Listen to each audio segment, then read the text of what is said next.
Un autre exemple de financement du terrorisme qui vous surprendra tout autant, il porte sur le rôle des compagnies d'assurance. Je vais laisser à Bertrand Léo Combrade le soin de vous en dire plus.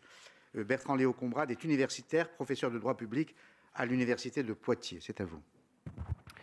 Merci Monsieur Amar, merci Madame la sénatrice, Mesdames, Messieurs. Les compagnies d'assurance financent-elles des organisations terroristes ? Alors avant de répondre à cette question, je vous propose quelques éléments de contexte que vous avez peut-être en tête. L'enlèvement contre rançon est devenu, à partir des années 2000, une activité assez florissante pour les organisations terroristes.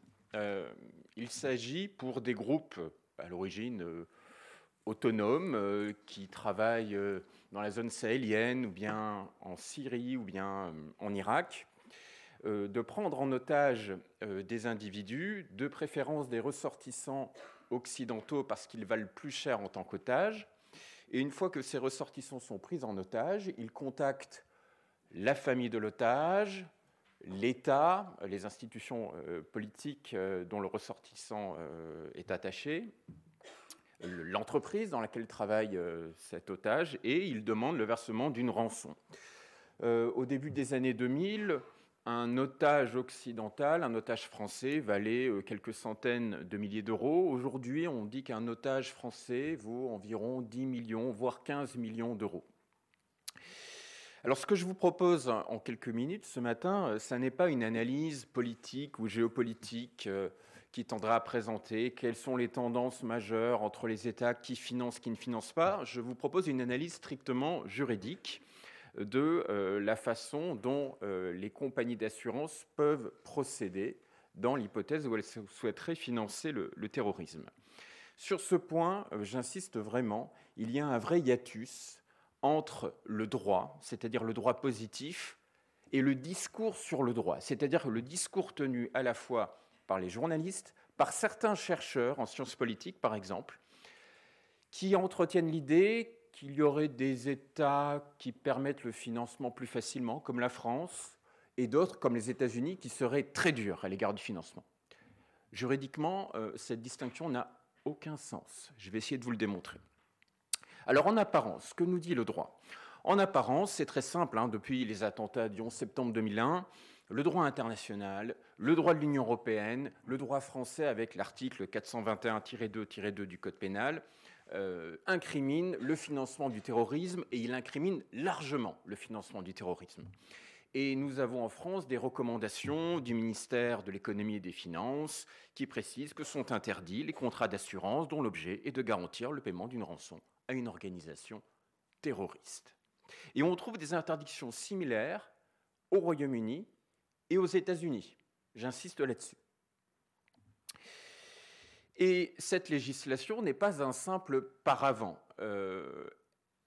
En application de celle-ci, en France, par exemple, dans les années 2010, dans une affaire assez connue, il y avait des salariés d'une société, la société Areva, qui avaient été pris en otage par une organisation terroriste. Ces otages avaient contracté une assurance enlèvement contre rançon. Problème, l'organisme à l'origine de l'enlèvement est une organisation terroriste, c'est-à-dire qu'elle est classée sur la liste des organisations considérées comme terroristes par l'ONU et par un certain nombre d'États et d'organisations internationales. Prudent, l'assureur prend la tâche de l'État français, du ministère de la Justice, et dit, voilà, nous sommes sollicités par des salariés, par une entreprise qui se demande si elle peut verser une rançon, et comme elle a contracté une assurance enlèvement contre rançon, elle souhaiterait savoir si nous pouvons la rembourser. Donc l'assureur pose la question au ministère de la Justice, est-ce que nous pouvons procéder à ce financement, ou est-ce que nous allons faire l'objet de poursuites ? Et le ministère de la Justice de répondre, en France, la justice est indépendante, je ne peux vous donner aucune assurance sur l'absence de poursuite.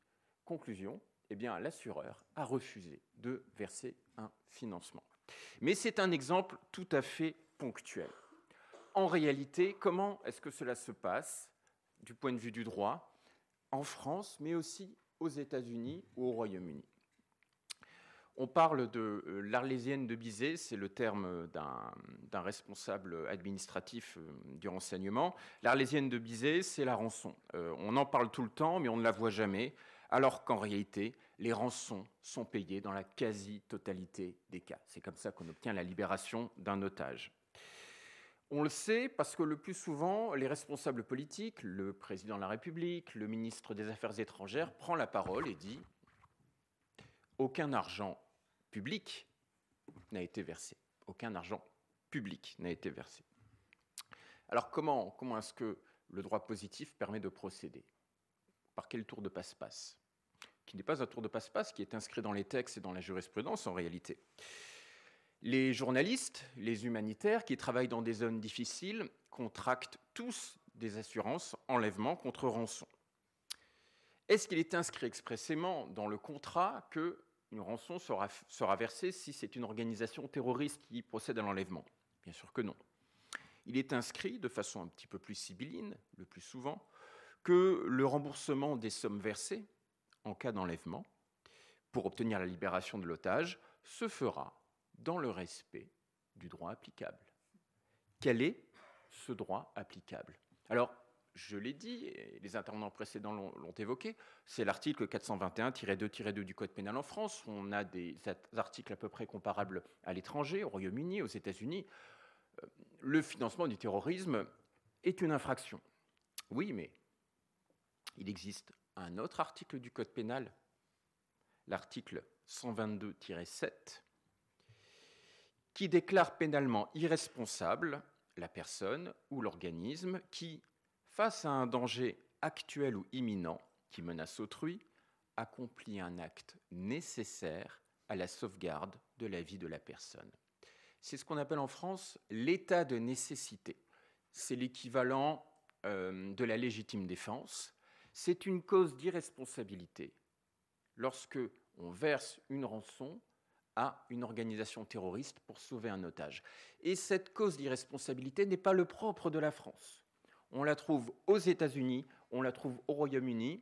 Donc, il faut arrêter avec ce discours qui tend à dire qu'aux États-Unis, on est très dur, que Barack Obama a été très dur. D'ailleurs, James Foley a été tué à cause de ça. C'est vrai, c'est un otage qui a été tué dans des conditions tragiques, mais en réalité, aucun organisme d'assurance, aucune personne privée, aucune personne morale n'a fait l'objet de poursuites à ce jour pour avoir versé une rançon à une organisation terroriste, tout simplement car ce financement est fondé sur l'état de nécessité. C'est une cause d'irresponsabilité qui permet de se dédouaner de ses responsabilités.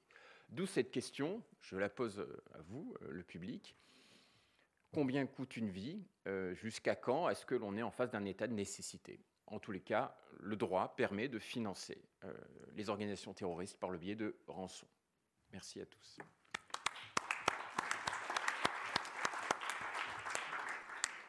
Sur ce point, si vous avez des questions, n'hésitez pas. Vous avez évoqué l'aspect le plus spectaculaire de financement du terrorisme via les compagnies d'assurance, mais est-ce que vous pouvez nous dire un mot sur la fraude à l'assurance, assurance vie ou assurance non-vie, qui permet de financer le terrorisme? Alors, malheureusement non, parce que je suis spécialiste de droit constitutionnel et le droit des assurances n'est pas ma spécialité. Donc malheureusement, je ne pourrais pas vous donner plus d'éléments là-dessus. Pardon? Oui, Madame Goulet. Et sur les rançons, lorsque l'on pirate un système informatique d'une gare, d'un aéroport, d'un hôpital, et pour lequel on a maintenant un sujet. Comment est-ce que la jurisprudence évolue? Je ne peux pas jouer le Candide trop longtemps, parce que la loi a prévu quelque chose. Mais qu'est-ce que vous en pensez? Comment se passent les choses en ce moment? Alors, comment se passent les choses lorsque le parquet est saisi, lorsque la question de l'opportunité des poursuites se pose, savoir s'il faut poursuivre en justice des individus qui ont essayé de hacker des systèmes informatiques, d'hôpitaux, d'organismes divers.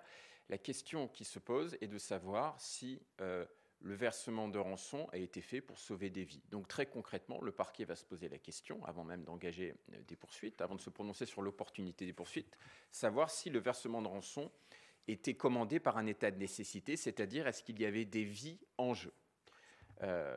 En sachant que de toute façon, le financement d'organisations criminelles ne fait pas l'objet de la même prohibition que le financement d'organisations terroristes. Donc voilà, je suis assez clair là-dessus. Dès qu'il y a une vie en jeu, il est fort probable que ces financements soient possibles. Merci, Monsieur Bertrand Léo. Il y avait une question, je crois, là-bas. Ah, pardonnez-moi, je n'ai pas vu. Excusez-moi.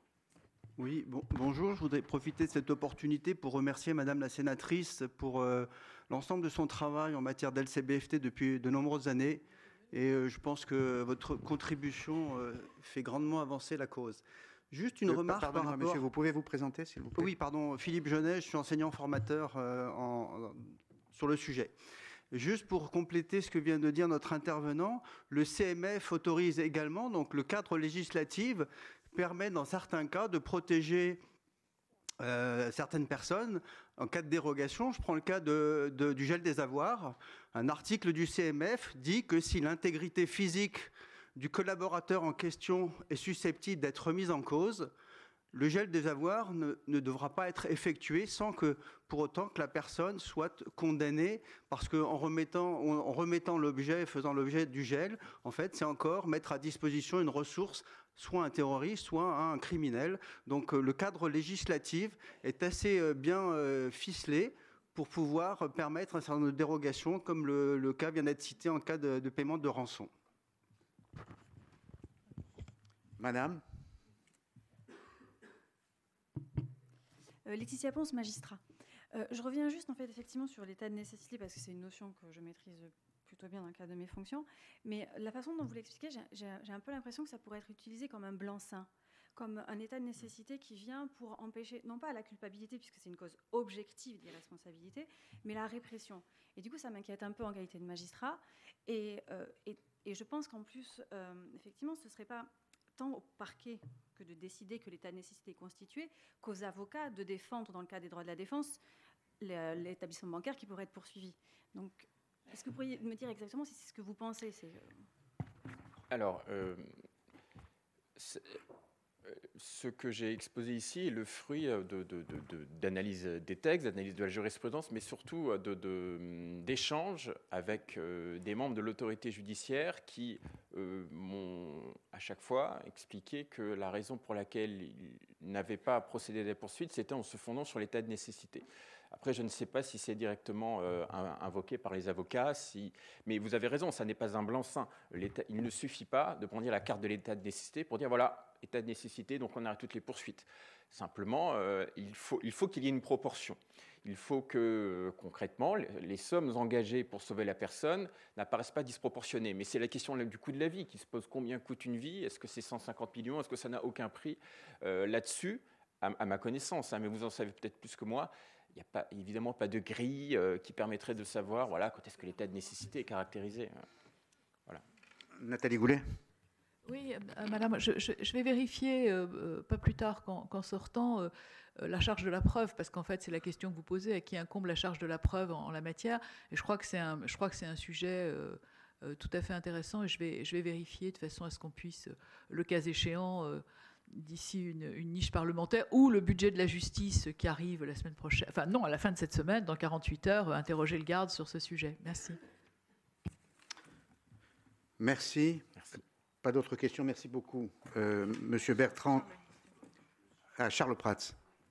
Si ça marche comme ça, juste pour ajouter à ce que vous dites, professeur, c'est pas le coût d'une vie, c'est que vous avez un arbitrage à faire. Quand vous avez quelqu'un qui est retenu en otage, par exemple un ressortissant français, par un groupe terroriste, est-ce que l'optimum est de payer la rançon, ou l'optimum est d'envoyer une équipe des forces spéciales, un commando pour aller le récupérer, pour l'exfiltrer, avec le risque éventuellement de laisser sur le terrain un dégât? Voilà, parce que là, on n'est plus sur une vie, on est sur le coût d'une opération, la complexité d'une opération et l'engagement aussi de la vie de nos militaires. Donc ça va plus loin que simplement de dire combien vaut une vie, quoi. Effectivement, il y a la question de l'opération de sauvetage, de savoir quelle est la difficulté de cette opération. Est-ce qu'on peut la conduire? Est-ce qu'on peut la mener? Combien de vies au pluriel sont mises en jeu? Voilà, on voit que sur ce plan, la pratique de la France est très variable, des périodes un peu dures, des périodes moins difficiles. Effectivement. Merci.